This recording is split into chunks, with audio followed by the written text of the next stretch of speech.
Hey, welcome back to the channel, everyone. So today we have some really big news.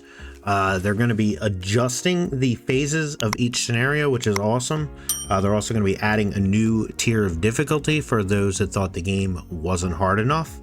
And then they pushed some stuff early and they delayed some stuff. So let's talk about all that. So we'll dive right into it. So the first thing that we're going to talk about, which I think is an amazing change, and it shows that the devs are definitely listening, because this is something that I have complained about for quite some time, and that is that the phases, like phase 1 and 2, should be combined because they take too long. Now, they didn't take that suggestion, but what they did do is they are now making phase 1, and this is the Monoliths server, 4 days instead of 6, and then phase 2 is going to be 6 days instead of 7. So essentially your first two phases are only going to be 10 days long. Now, this isn't the only change that they're going to make.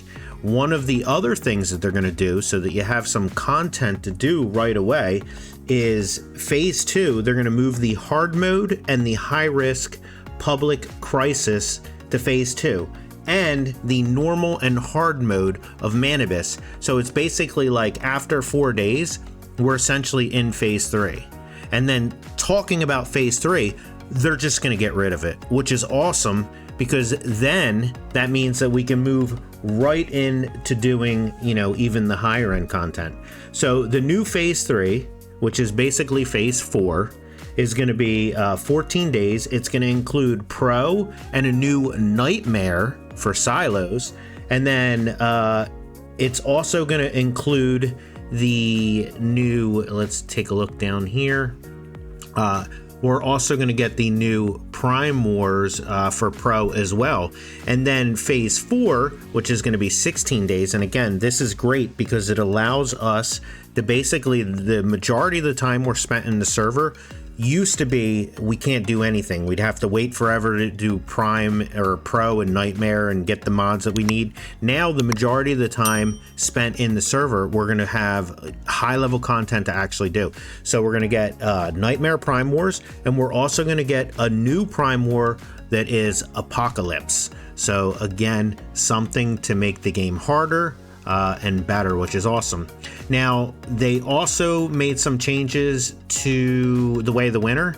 So here they've adjusted it down. Again, the Way of the Winter was super long. I don't know if you've ever been in there. It's still going to be 28 days, but again, they're moving towards that new, let's give them a longer time in the end game and a shorter time at the start, which is I think is amazing.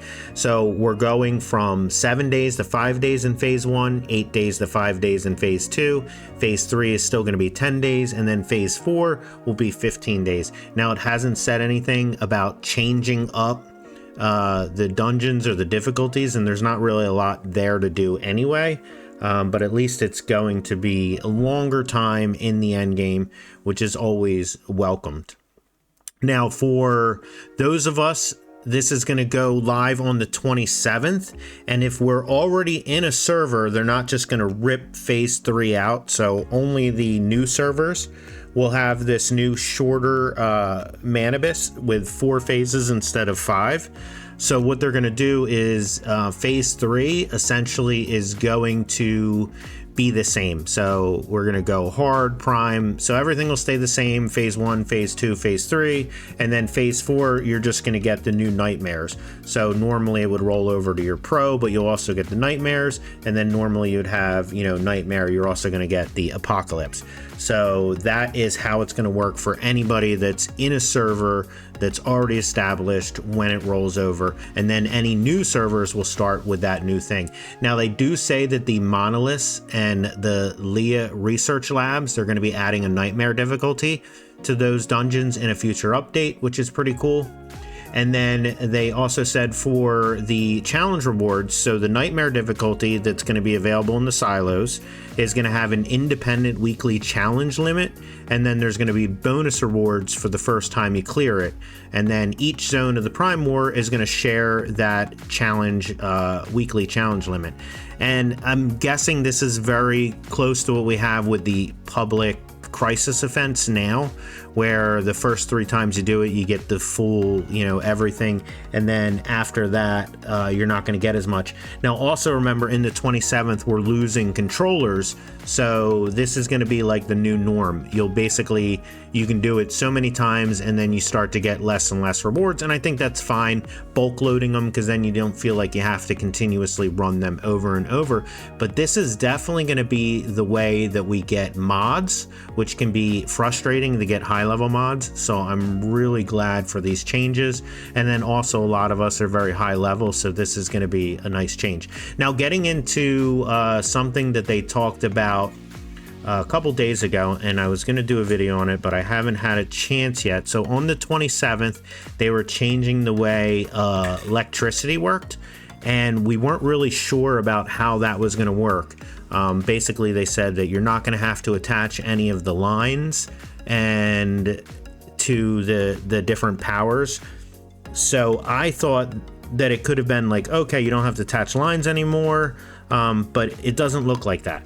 So what they've done is they push that through right away, so now we know exactly what it is. And then they postponed something that they thought they were going to be able to have in the 27th, but it didn't work the way they wanted. So they're actually going to push that into April's release, and that's essentially the water pumps, the rainwater collections, the ability for the water and the brewing barrels to choose their outputs, making it easier to manage.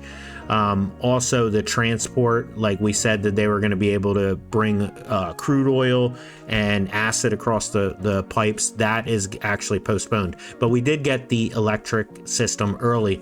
So essentially what that means is these electric systems here, I don't have to actually connect them to each other to get the full power. So if I hit B, you're going to see like up in the top, I have my power generation here.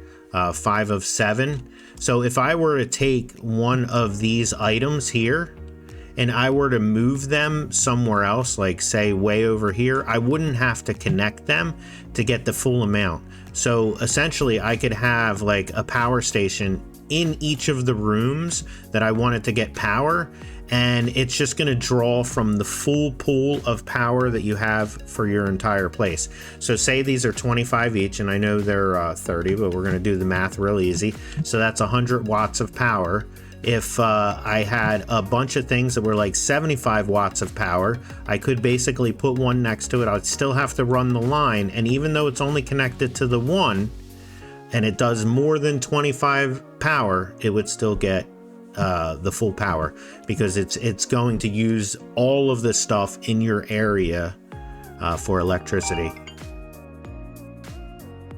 So that's it for today. Just wanted to let you know about the update. Let me know down in the comments what you think. I know I'm super excited. It's not exactly what I wanted with the merging the first two, but it's essentially very, very close.